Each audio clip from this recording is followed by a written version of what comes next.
As you know, shamans in all times and places gain their power through relationships with helping spirits.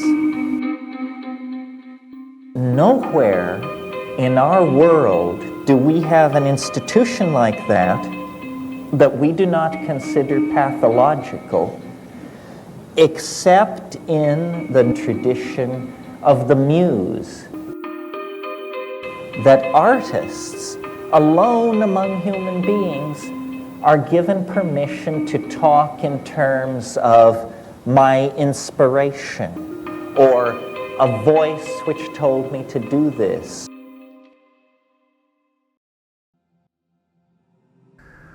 Why should Terence McKenna matter to an art school?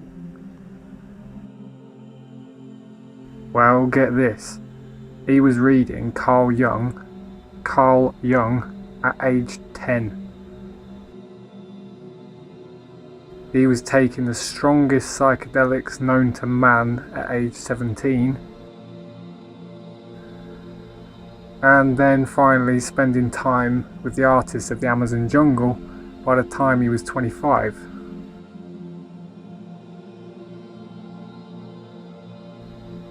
Simply, Terence had such a psychedelically powered bird's eye view of art.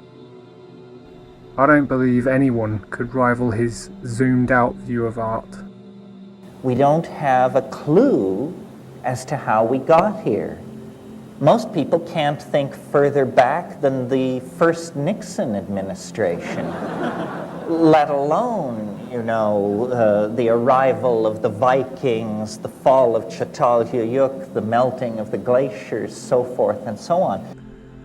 For all these reasons, Terence had to be the first choice when thinking of a dream team of art teachers for a new artist retreat. All the links are below in the description for ways to support this artist retreat using a new tool called Motif Immersion. But for now, let's hear what Terence had to say about the spirit of art.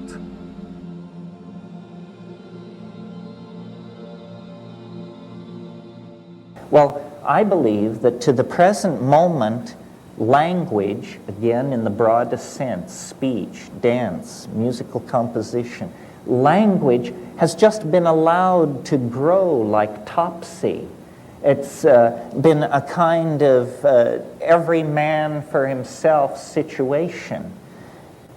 Each artist imagines that they are pursuing their own vision, yet obviously they are in the grip of an archetype which is rising through the medium of the unconscious. Multiple artists are being inspired and pushed and pulled and evoked by these larger waves. So the first thing to take from that is that these larger forces acting on many different artists are there. They're genuine. The second thing is to believe that it's possible to express those larger somethings consciously, with intent.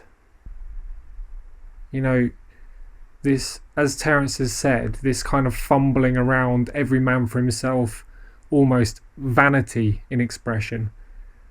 All that really does is make us just sort of stumble upon inspiration randomly. There are ways to actually be more conscious with our speaking with and coming into harmony with these larger waves. There are much more conscious ways of doing it.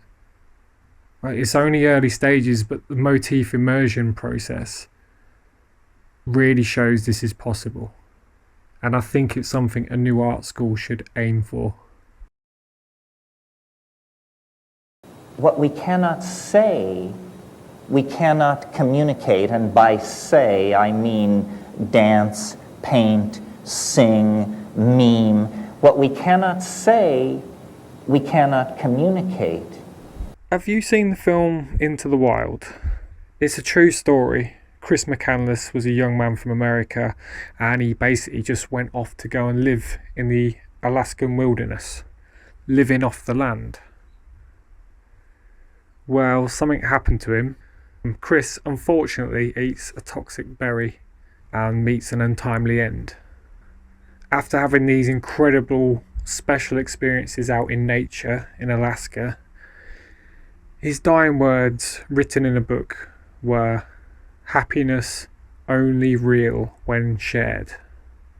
Would Chris's life have been less tragic if he was able to put those special experiences he had into a language of paint and sound? That's what I'm wondering. We can conceive of things that we cannot communicate. And I think every one of us here has done that. And that's a thrilling thing. Things which no human being has ever seen before, and no human being will ever see again. But in fact, this has no meaning unless it is possible to carry it back into the collectivity. Happiness only real when shared. Artists are charged with somehow putting special experiences into something that can be shared. Terence had these unbelievable experiences on DMT, and he notes how difficult it is to even try to put that into words. He actually says it's unspeakable, and yet he always insisted on trying to bring something back from that experience. It's as if he had to admit there's some way of actually expressing that. All I know is if a man literally, as his dying words, wrote that it's important to share things, I think we should take that on board.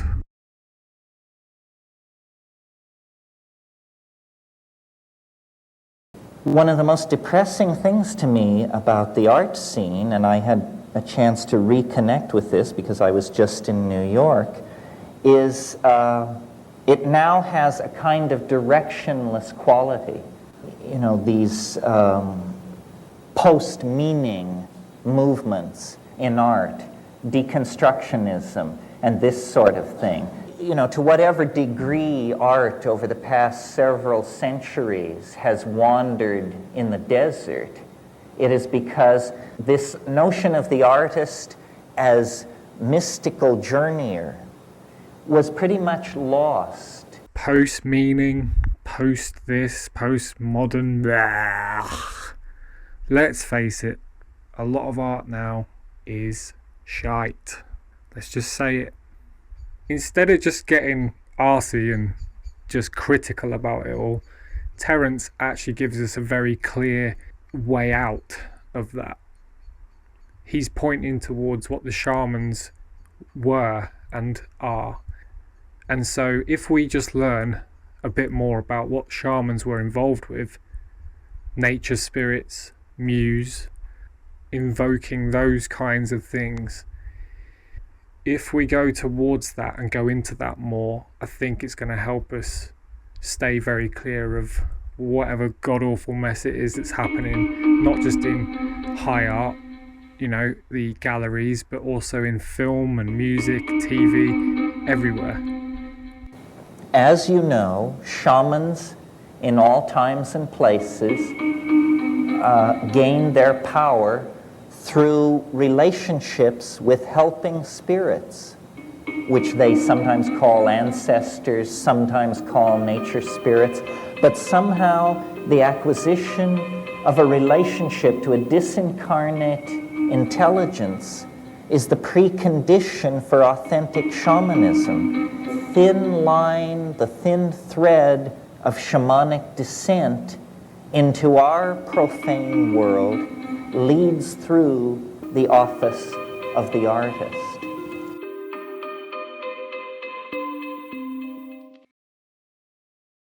Right, so that was basically the first episode of this series of The Dream Team. Let me know what you think. There are other people that I'd like to do these videos on, Julia Cameron is one of them. Another key person where the term art spirit actually comes from is Robert Henri. So he's surely got to be on there, hasn't he? But yeah, this playlist is going to be this kind of thing. And you can't really have an art retreat without having teachers. So we've got to find the best. Let me know what you think.